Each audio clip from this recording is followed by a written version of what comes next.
de l'homosexualité te loolu bokkoon na seen ay campagne keroog bu Ousmane Sonko demee foofu si daanu que place de l'Obélisque fekk fa li nga xam ne que moo di waa Jamra entre autres l'on se rappelle de cet événement entre autres alors ñu bëri déposé nañ ko fa ñoom Abdou Karim Gueye ñoom ñëpp ñi ngi nekk en bouclier pour daal di taxaw jàkkaarloog exactement ce régime di encourager ki nga xam ne que moo di Ousmane Tounkara le fait que mu relancer boobu de débat am nañ ay manifestation ñoom itam sax ñi ngi annoncé waat benn manifestation ak conférence de presse ni ki jeudi entre autres alors tey lan moo war a mën a yéexal mbir yi est-ce que li yëpp ñuy voté assemblée nationale ñu criminaliser woon l'homosexualité nekkul li nga xam ne que moo di benn urgence boo xam ne tam saa di war a mën a taxaw dafa am hésitation wala qu'est-ce qui se passe nga jàpp ni. Oui, xam aussi il y a un agenda. L'État a un agenda. L'Assemblée nationale a un agenda. Donc il faut le voir ainsi. Ainsi que tout le monde, on est d'accord pour la criminalisation de l'homosexualité. On est tout d'accord. Mais il s'est trouvé qu'il y a un agenda qui est là. La loi, il y avait des propositions de loi. Il y avait des propositions de loi. Mais l'Assemblée nationale dafa am nu mu bindo. Quand quelqu'un introduit une proposition de loi, dañ koy examiner. Dañ koy examiner. Buñ ko examiner ba paré, ñu jëm ko dugal convoquer député yi pour ñu ñëw def les travaux au niveau interne. C'est comme ça l'Assemblée nationale. Donc l'Assemblée nationale, c'est pas ce qu'on voit en séance plénière. Les députés taxaw en séance devant les micros et les caméras. Il y a un travail qui se fait à l'interne par les commissions. Par le bureau de l'Assemblée nationale aussi, par la commission de loi, par les différentes commissions. Maintenant, loi bobo. Mais il y a une loi quand même une urgence. Non, la loi n'est pas urgente. C'est pas une loi. Non. Il y a des lois. Karim n'est pas urgent. Non, Karim. Non, Karim. Oui, Fallo. Oui,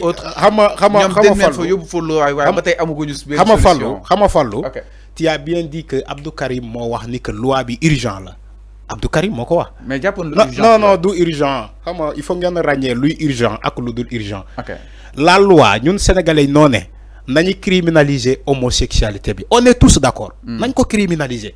Mais dire que c'est urgent à ce point, xam nga lan moy urgent. Lu mënul moy lu ne keut jon. Il faut que ñu defar ko dar sinon dina empêcher le fonctionnement du pays. Sinon dina entraver sur le système de fonctionnement du pays. Lolu moy urgent, loi bu urgent. Comme la loi des finances initiales, comme la loi des finances rectificatives, hein, comme certaines propositions de loi ou projets de loi. Mais tout le monde est d'accord pour la criminalisation de la loi sur l'homosexualité. Mais dire que c'est urgent, tellement urgent, mais je crois que c'est Abdou Karim Gueye Kouroumkha qui le dit. Il dit c'est tellement urgent. Je crois qu'il y a beaucoup d'urgence que ça. Beaucoup d'urgence sur ça. Li ñu si jaaxal mooy ba tey ñu si ëpp si ñoom àddu ñu si jëmale maanaam question bi sax. Non, il y a des questions qui ne méritent pas de réponse. Pourquoi? Parce que dañuy roubé amna. Parfois le silence même parle. Parfois le silence même c'est une réponse. Fallo. Il y a une proposition de loi. On laisse l'Assemblée nationale dérouler. Il y a un agenda. Loi bobu dañ koy criminaliser légui lo len di yakamti bay waral ay nit dem tok ci ay plateau de raconter du n'importe quoi du charabia. C'est pas comme ça que ça se fait. Les gens doivent changer leur comportement. Il faut changer les comportements. Nañu défarati jikko yi. Loi bi ala kulli al léne dañ ko introduire à l'Assemblée nationale. Légui nañu sétane. Un Karim Kouroumkha me dira que la loi sur la criminalisation de l'homosexualité est plus urgent que même les morts de 2021 en 2024, 2023. Les morts des manifestations que je dis. Pourtant, les morts là, leur dossier traîne. Alors que c'est urgent. On doit citer les responsabilités. Tel lolo, ça va passer par l'Assemblée nationale. J'aurais attendu de ces personnes-là pour nous plaider pour la justice sur les morts, les martyrs. Lolo moy urgent. que de venir et dire Sénégalais, oui, on va créer des marches, on va organiser des marches pour la criminalisation de l'homosexualité. Tous les Sénégalais sont d'accord. Nous sommes tous d'accord ni que loi bi criminaliser l'homosexualité. Nous ñoko bëgg, ñun Sénégalais ñoko bëgg. Té Allah kuli ali, il faut que ñu defal ñuko. Mais je crois qu'il y a beaucoup d'urgents que ça. Sénégalais war nañu lek. Sénégalais yi war nañu lek dañoo xiif. Té état mu ngi ci lolu. Nan lañuy fexé ba Sénégalais yi mëna lek ku xiif mu mëna lek.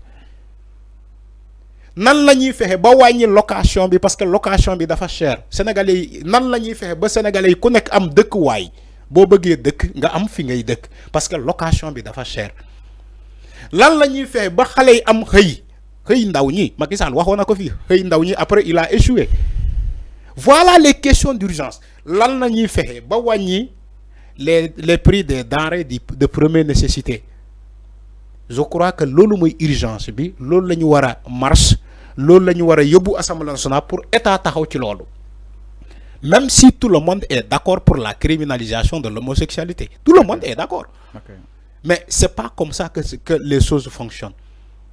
C'est pas comme ça que les choses fonctionnent. Les gens doivent revenir à de meilleurs sentiments fallous. Il faut aborder les questions de l'heure. C'est comme ça. Les gens ont tendance à oublier même les urgences.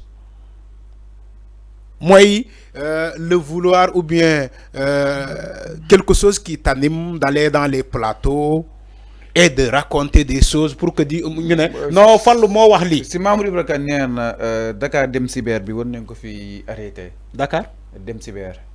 Luy Dakar dem cyber. Convocation journaliste yi dafa bëri ñëpp cybersécurité wala cybercriminalité.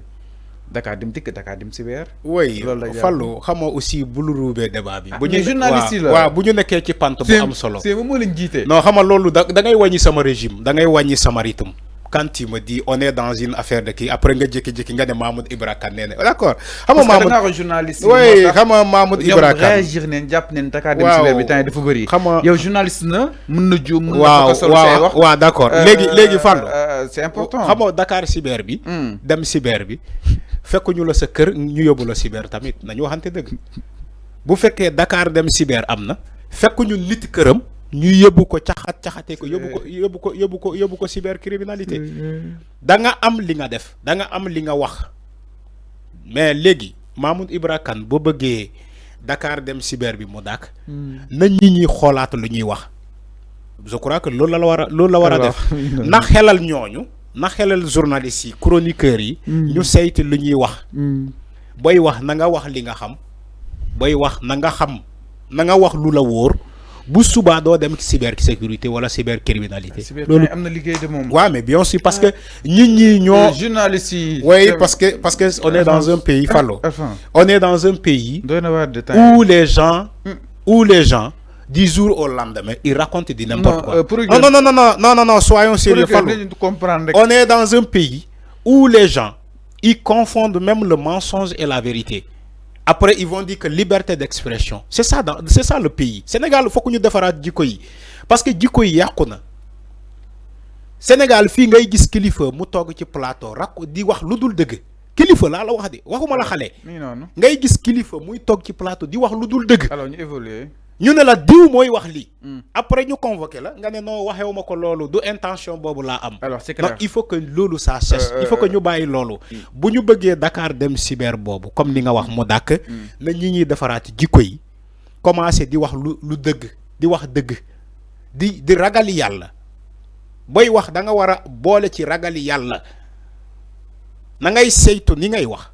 li ngay waxee aussi. Alors mi ngi noonu c'est clair par rapport ak wàllu wu nu mel ñu évoluer je rappelle que yéen seen émission li nga xam ne que moo di le truc de matinale sur les antennes de Sénégal 5 alors dañuy daal di ñëw si mbiru li nga xam ne que moo di Bougar Diouf.